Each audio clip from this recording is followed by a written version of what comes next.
Vous avez ici quelque chose qui explique que l'économie ne nous ait pas permis de voir venir le problème.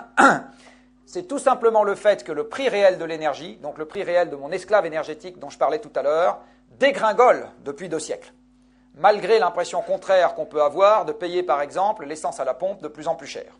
C'est vrai sur un an, en tendance lourde, c'est complètement faux. Vous avez ici le prix directeur de l'énergie par excellence, qui est le prix du baril de pétrole. Alors le baril de pétrole commence à être exploité industriellement en 1859, quand M. Drake fait des trous à Titusville, et vous avez ici une cotation qui démarre en 1861. Ici, nous sommes en 1880, et vous voyez que jusqu'en 1980, en ordre de grandeur, nous avons un prix du pétrole qui est stable, aux alentours de 20 $ le baril.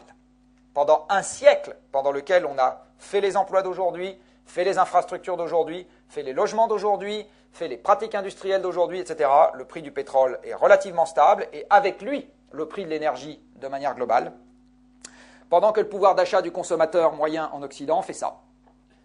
En d'autres termes, le prix de l'énergie rapporté au gain, c'est-à-dire ce qu'il faut vraiment payer, le vrai prix des choses, comme disait Fourastier, le temps qu'il faut travailler pour se payer quelque chose, a été divisé par 10 en Occident en un siècle.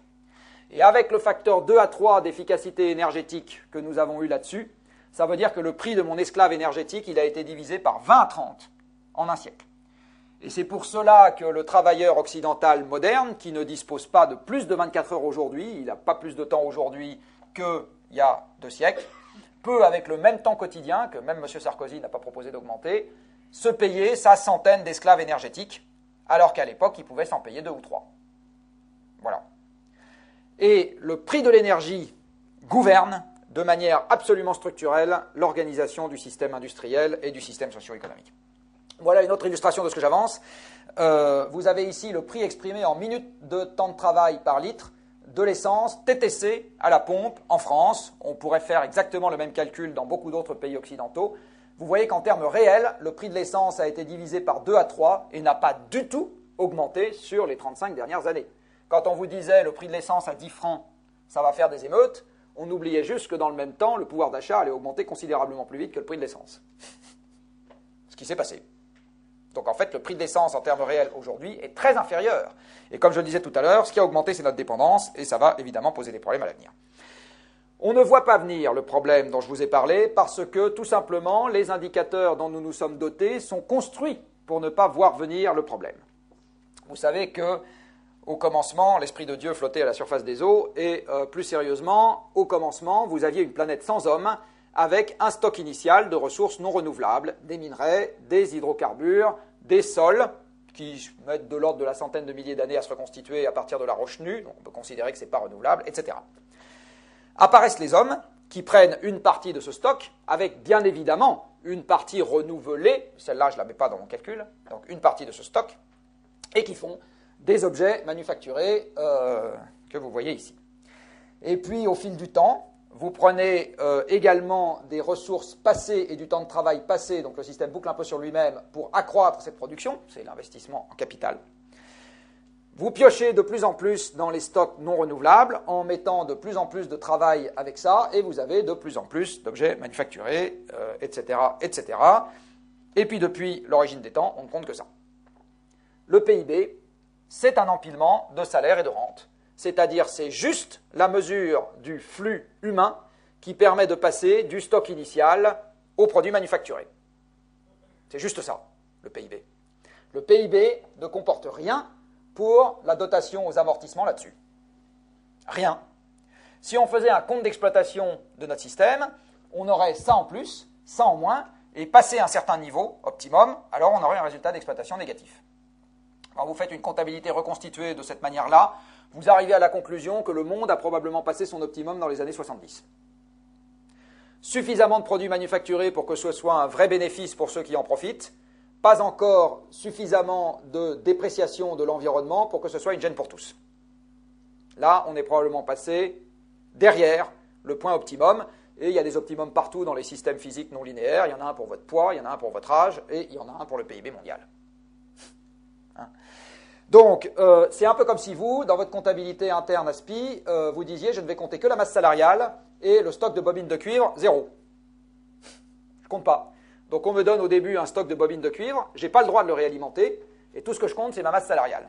Ben, vous voyez bien que le jour où votre masse salariale est entamée parce que le stock est devenu insuffisant pour alimenter vos activités, vous êtes très avancé dans la dégradation du système, et en général, loin derrière le point où vous pouvez calmement et à tête reposée faire les investissements structurants qui vous permettent de consommer autre chose que du cuivre. Hein? C'est exactement pareil pour l'humanité. Le jour où ça, le travail, c'est-à-dire le PIB, deviendra entamé parce que ça sera insuffisant pour l'alimenter, on sera très avancé dans la dégradation du système, et ce n'est pas à ce moment-là qu'on sera en mesure de faire les investissements structurants pour que l'humanité se comporte de manière différente. Donc ce que je suis en train de vous dire, c'est que, avec le double problème des ressources et du changement climatique, la contrainte est particulièrement difficile parce qu'elle est lointaine, et en plus il faut avoir peur d'un truc dont on ne sait pas vraiment à quoi ça ressemble, et tout faire pour que ça n'arrive pas. En étant en plus doté d'indicateurs qui ne sont absolument pas adaptés à ce genre de vision. Voilà, ce n'est pas extrêmement facile. En gros, les ressources naturelles ne sont pas dans la formation des prix alors qu'elles devraient y être. Donc toute l'économie que vous avez apprise à l'école, vous pouvez mettre une croix dessus. Ce n'est pas celle-là la bonne. La bonne économie, ça serait de mettre les ressources naturelles dans la formation des prix et de corriger ceci d'une forme de dotation aux amortissements dès qu'on tape pour le prix d'un objet qu'on consomme dans des ressources non renouvelables et dès qu'on induit un risque futur qui n'est pas pris en compte dans notre système de prix aujourd'hui. Et M. Stern a dit que simplement le fait de ne pas avoir passé cette provision pour risque, lui il ne parlait même pas de l'aspect ressources, fait que notre système économique aujourd'hui, et je le cite, c'est la plus belle faillite de l'économie de marché qui lui a été donnée d'observer. Rien qu'à cause de ça. Et évidemment, lui il ne parlait même pas de ça. Notre système de prix est faux du début à la fin. Voilà, en gros ce que je suis en train de vous dire. Et si on adopte une vision purement économique aujourd'hui pour essayer de voir venir les problèmes dont je vous ai parlé, la seule chose qui va nous arriver, c'est qu'ils nous tomberont dessus sans crier gare. Les signaux économiques pour voir venir le problème, naturellement, ne nous y poussent pas. Il faut faire ça à la main. Il faut se doter d'un signal prix correspondant au problème, et c'est là-dessus que je vais finir. Il n'existe pas une personne au monde qui ait sérieusement réfléchi à ce genre de choses, et je vais bien sérieusement réfléchi à ce genre de choses, et qui ne vous dise pas, tant qu'il n'y a pas le prix des problèmes dont je vous ai parlé dans la formation des prix, donc en gros, tant qu'on ne s'inflige pas une hausse délibérée du prix de l'énergie, et en particulier du prix de l'énergie fossile, qui ira plus vite que le pouvoir d'achat, ce problème-là se réglera de manière involontaire, il aura un prix, bien évidemment, bien supérieur, et non pas de manière volontaire. Et une autre manière de dire la même chose, c'est que payer ou ne pas payer aujourd'hui, ça n'est pas indifférent pour l'avenir que nous aurons.